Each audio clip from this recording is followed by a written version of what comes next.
Vamos a destacar y recordar la información tras declaraciones del ministro de Educación Universitaria, Manuel Fernández, el pasado 10 de junio, según titulaba el diario Últimas Noticias. El Sistema Nacional de Ingresos ubicará 40.000 bachilleres sin cupo asignado.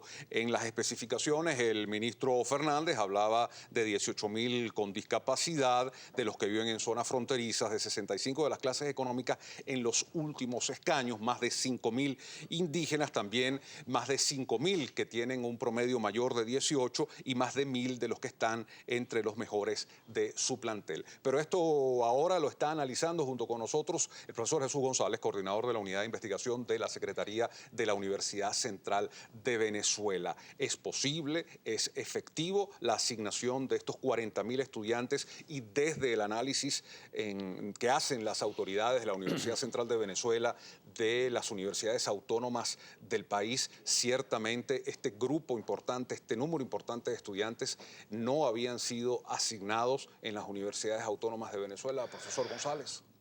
Bueno, por la información que hemos manejado, tradicionalmente quedan cupos vacantes en el Sistema Nacional de Ingresos, lo que se llamaba antes Programa Nacional de Admisión. Pero ¿dónde quedan esos cupos vacantes? Esa es una pregunta que podría responder el Ministerio. La demanda se concentra alrededor de algunas carreras y de algunas universidades en particular. Y eso es una de las razones, al menos de las explicaciones cuantitativas del problema. Pero yo quisiera culminar el análisis que estábamos planteando, de la información que estamos suministrando, con un resumen de la información que provee esta lámina, ¿no? Entonces tenemos como conclusiones: los individuos con las más altas calificaciones no son asignados en los primeros lugares. Son asignados en lugares distintos estudiantes que tienen el mismo promedio de bachillerato. Eso significa que hay factores extraacadémicos que definen la posición en que el individuo va a ser asignado. Aquí hay un caso importante de señalar: un individuo con 17 puntos de promedio, otro individuo con 17 puntos de promedio. La diferencia entre estas dos calificaciones de bachillerato es una centésima. Sin embargo, uno fue asignado en la posición 33 y otro en la posición 3, y otro fue asignado en la posición 402. Quiere decir que hay 400 individuos entre ellos que tienen notas distintas, indudablemente, y no hay ninguna razón académica que explique esta diferencia en la asignación. Eso es lo que ustedes han denominado la discriminación positiva en este informe. No, lo que nosotros hemos llamado así, no, lo que ha llamado el Ministerio de Educación de esa manera. Otro de las propuestas del ministro es que el promedio de bachillerato tendría una ponderación del 50%. En el caso de Derecho, nada más, y esto es una situación que se repite en cada una de las carreras que analizamos, el 85% de las calificaciones de asignación, el peso del promedio de bachillerato es inferior al 50%.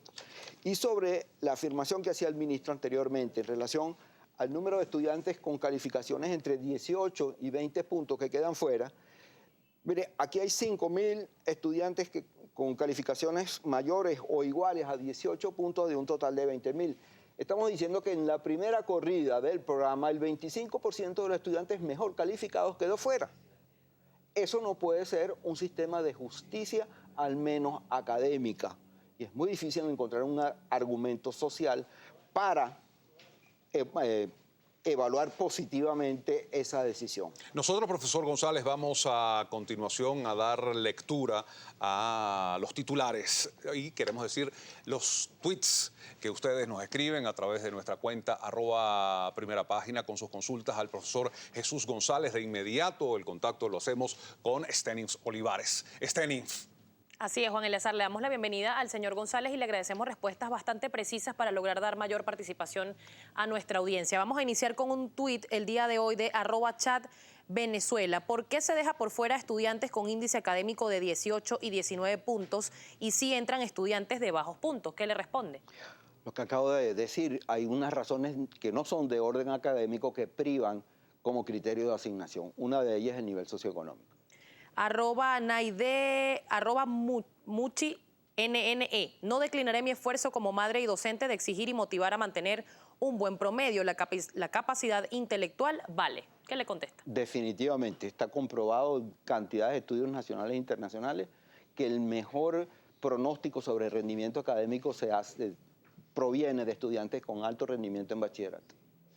El señor David Malavé, bienvenida a las nuevas políticas de ingreso a las universidades, pero deben ir acompañadas de políticas de permanencia. Yo me sumo a esta pregunta, ¿cuáles serían esas políticas de permanencia, brevemente?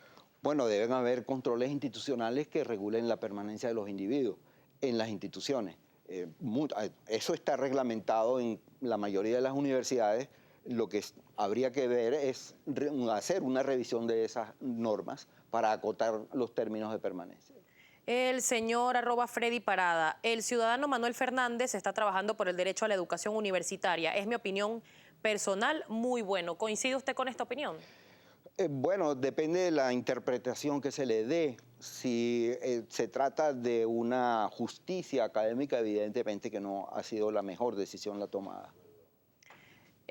@Miguel Arrieta. El hacer que cualquiera entre a la universidad independientemente de su calificación hará que baje la calidad de ellas y los estudiantes fracasen. ¿Qué le contesta? Definitivamente. No hay duda de que eso va a ocurrir. El señor @Freddy Omar Coronel. Los niveles educativos han disminuido considerablemente. ¿Cómo ve el nivel académico y funcionamiento de la Universidad Bolivariana de Venezuela?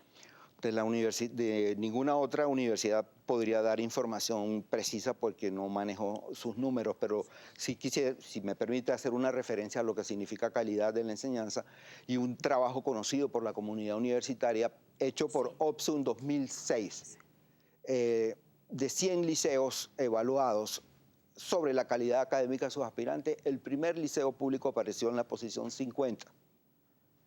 Es una situación completamente distinta a lo que ocurría anteriormente cuando los liceos públicos eran los de mayor calidad y los de mayor demanda. Eso es un indicador de la disminución de la calidad en las instituciones públicas. Bien, señor González, el señor @Jarieracol, con esta política de asignación de cupos el gobierno busca ganar votos, no les interesa la calidad de la educación, solo hacer politiquería. ¿Qué le contesta? Esa es una interpretación fundamentada. No conocemos qué significa participación social y participación social puede ser cualquier cosa. Puede significar el inicio de la obtención del objetivo, y esto es una opinión personal, del objetivo político que es controlar internamente las universidades. Bien, en todo caso, profesor González, es un hecho que ya está en marcha este Sistema Nacional de Ingreso. ¿Cómo van a manejar? Vamos a decirlo así, en el caso concreto de la Universidad Central de Venezuela, donde usted es docente, esta asignación por una parte, por parte de la OPSU del 100% de los cupos, pero también los que van a recibir ustedes por sus sistemas internos y por estas evaluaciones que han venido haciendo durante estos meses. Sin duda los dos grupos de estudiantes adquieren derechos, tanto los asignados por OPSU como los asignados o los admitidos por nuestros mecanismos internos. Hemos introducido unos recursos legales correspondientes y estamos a la espera de las decisiones. Sea cual sea la decisión, la universidad tendrá que tomar las medidas necesarias para satisfacer. La previsión de entrada de la Corte de este periodo. Eso es un problema serio porque la previsión estaba alrededor de 8.000 estudiantes. Con esta asignación y manteniendo la cuota correspondiente a los estudiantes admitidos por los mecanismos de ingreso, posiblemente estemos hablando de necesidad de atender de entre 15 y 16.000 estudiantes. Ahora, ¿está en este caso la capacidad en términos operativos y de infraestructura concretamente de la Universidad Central de Venezuela? No, para nada. Tenemos que hacer una cuantificación más rigurosa, una planificación más rigurosa, pero las previsiones de cupo se hacen en función de la capacidad de atención. Y esto obviamente duplica nuestra capacidad de atención. Bien, nosotros vamos a seguir muy atentos a toda esta situación. Queremos agradecer al profesor Jesús González, coordinador de la Unidad de Investigación de la Secretaría de la Universidad Central de Venezuela. También es miembro de la comisión del vicerrectorado académico que dirige el profesor Nicolás Bianco. A ustedes gracias por su atención, gracias por su participación a través de @primerapágina.